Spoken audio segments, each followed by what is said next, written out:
Sudah ada suara ini, sudah makan? Sudah sholat isya? Alhamdulillah, yang penting sholatnya sudah, makan belakangan gak apa-apa, seperti itu. Oke, langsung saja, izinkan saya menyanyi sedikit. Ramadan, Ramadan, Ramadan ya Habib, Ramadan, Ramadan, laitaka dauman qarib. Untuk menjumpai bulan Ramadan. Salah satunya adalah dengan mengikuti kajian pada malam hari ini, yaitu dengan tema Spirit Bulan Ramadan di Bumi Syam. Boleh apresiasi terlebih dahulu, biar ada suara sedikit. Terima kasih.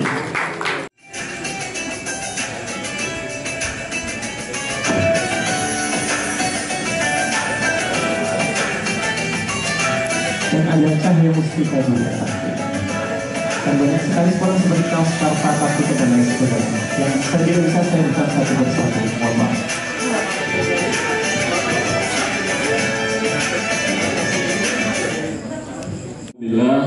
Bismillah, alhamdulillah, la haula wa la quwwata illa billah. Allahumma sholli ala Muhammad wa ala ali Muhammad walhamdulillahirabbil alamin. Terima kasih kepada para guru-guru kami, ya, ada Ustadz Akbar, juga hadir pembina Terang Malang, ada Gus Nova, Ketua Terang Malang Mas Amang, dan semua panitia Terang Malang yang sudah menyiapkan acara ini. Mudah-mudahan jadi amal soleh buat teman-teman semuanya, ya. Dan yang kami hormati juga, yang kami sayangi, para pengurus Masjid DKM Masjid Abdullah Mata Jingga, juga teman-teman Switch, dan semua yang hadir hari ini. Mudah-mudahan semuanya mendapatkan keberkahan dari Allah Subhanahu wa Ta'ala. Mari sama-sama ketenangan ke dalam hati orang-orang mukmin untuk menambah keimanan atas keimanan mereka yang telah ada, dan milik Allah lah bala perkara langit dan bumi, dan Allah Maha Mengetahui, Maha Bijaksana. Di langit dan bumi. Assalamualaikum.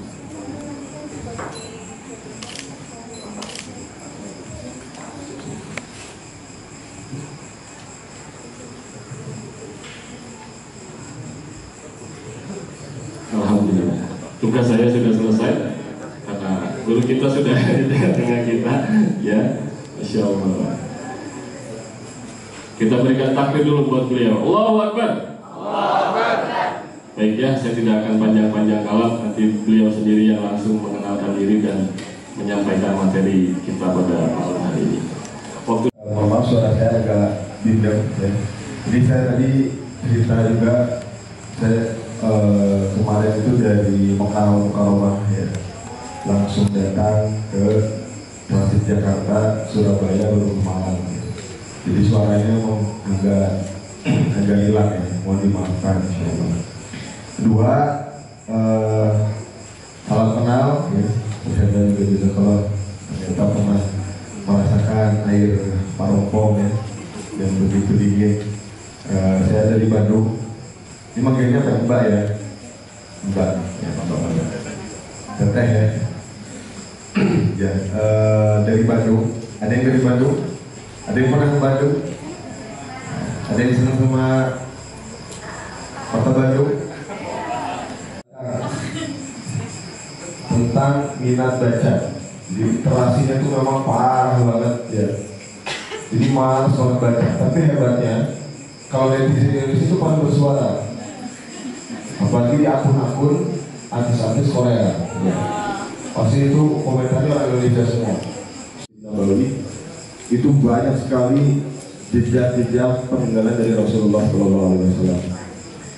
Bisa dibayangin, ya, hari ini beliau itu punya follower 2 miliar, tapi nggak punya Instagram, apalagi Facebook ataupun TikTok, ya. Tapi followernya 2 miliar dan tidak pernah berhenti disebut namanya. Tidak pernah berhenti disebut namanya. Minimal satu hari itu berarti ada 10 miliar orang itu yang menyebut nama Muhammad. Allahumma sholli ala ali Muhammad, disebutkan namanya. Tapi kita nggak pernah ketemu, betul, ya? kita nggak pernah satu hidup dengan beliau, kita nggak pernah merasakan ya, suasana hidup bersama beliau. Padahal kalau hidup bersama beliau pasti kita bahagia. Kenapa? Di zaman itu, di zaman Rasulullah hidup, orang itu gampang nanya surga atau neraka itu sama anak kitanya. Ya Rasulullah, di manakah aku akan ditempatkan? Kamu di surga, udah selesai, tenang ya. Oh, itu gimmick aja ya. Makan kurma, terus ditanya ketika perang Badar, ya Rasulullah, di manakah aku nanti ketika sudah meninggal? Ya, terus Rasulullah jawab, kau akan dimasukkan ke dalam surga. Belum kurmanya habis, kurma kan kecil ya, dilempar kurma itu dan pemuda itu kemudian berperang dan kemudian meninggal di tempat. Itu masuk surga. Padahal kurmanya belum selesai ya. Masya Allah, enak sekali di zaman ini. Bahkan di perang Uhud banyak sekali para sahabat yang menjadi pelindung Rasulullah ketika di saat perang Uhud sedang bergelora. Salah satunya adalah Abdullah bin Jahsy. Abdullah bin Jahsy itu sahabat Nabi yang badannya termutilasi. Jadi badannya terkoyak-koyak, hanya tersisa jari untuk melindungi Rasulullah SAW. Ada juga Tolha, ya. Beliau menjadi jari beliau jadi perisai untuk melindungi Rasulullah ketika perang Uhud. Jadi putus. Orang sholat di zaman Rasulullah itu biasa enak hari ini ya. Ada yang kakinya buntung, ada yang garingnya luka, ya. Ada yang matanya buta, ada yang bisa jadi dia nggak sholat lagi, sholat zuhur di Masjid Nabawi, sholat asar sudah jadi almarhum.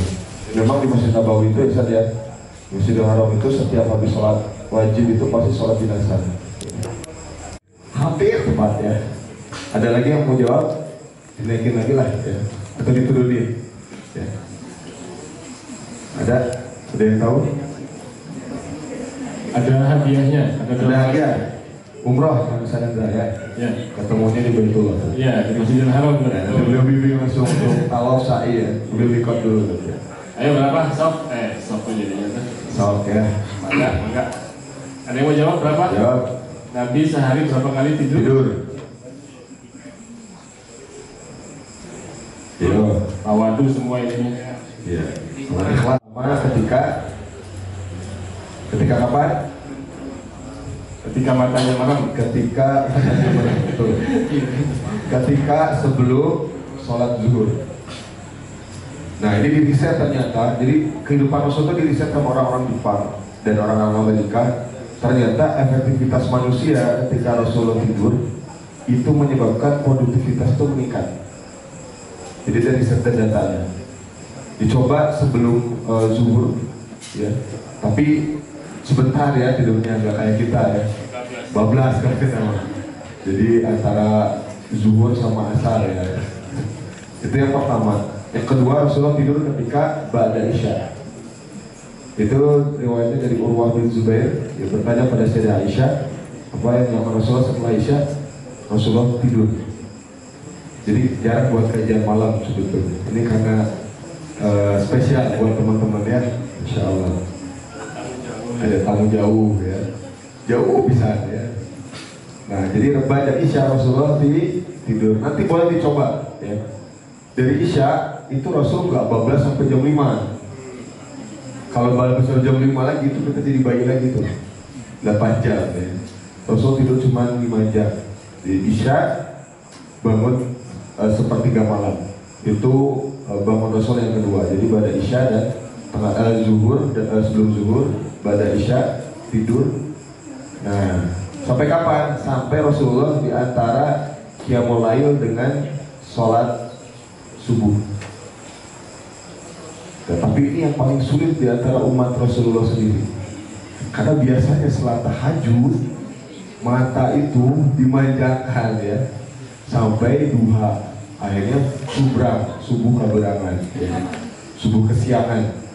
Nah, jadi 3 kali itu waktu Rasulullah tidur. Kalau kita coba aplikasikan dalam kehidupan kita, insya Allah hidup kita lebih produktif. Boleh dicoba ya, mulai besok kan. Apalagi pas Ramadan tuh kayaknya pas untuk melatih tidurnya Rasulullah. Dan tidak berbeda ya. Timur Tengah, karena saya pernah tinggal di Turki, pernah tinggal di Mesir dan ya kemarin di Madinah, itu waktu subuh itu panjang, itu menjelang syuruk, karena banyak mengambil pendapat Imam Hanafi, ya, keberkahannya dicari sebanyak mungkin.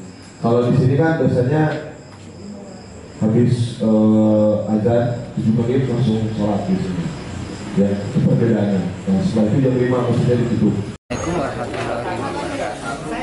Ini kita ngadakan kajian Ustadz Akbar kerjasama antara Terang Malang, Peter Project dan Masjid Abdullah.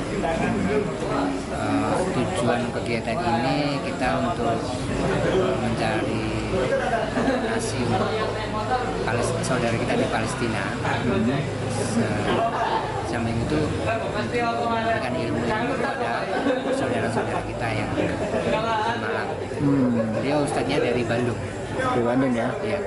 Nah kurang lebih ini kira-kira pesertanya yang ikut berapa banyak ini mas?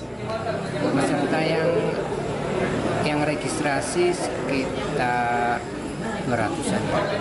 Itu yang registrasi, yang di luar regis mungkin lebih dari itu. Ini memang kajian kegiatan seperti ini sering dilaksanakan oleh Terang Malang gitu atau gimana? Terang Malang memberikan kajian itu sebulan sekali. Setiap bulan insya Allah sebulan sekali. Dan ini yang kali ini bulan Maret ini sekarang ini ya? Ya, ini kajian bulan Maret bulan. Itu emang disengaja menjelang bulan Ramadan atau gimana ya? Enggak, kebetulan pas jadwal ustadznya pas menjelang. Tapi temanya kan juga Ya, terkait dengan Ramadan mas ya? Temanya Harapannya apa sih mas dengan menggelar kegiatan ini di sini, terus juga mengundang ustadznya tadi itu? harapannya bisa berbagi ilmu ya. Di samping kita biasanya ngadain dengan ustadz-ustadz yang lokal Malang, kita juga sering mengundang ustadz dari ibu kota, dari luar kota untuk berbagi ilmu. Jadi sebenarnya kajian ini sudah biasa mas ya? Ya.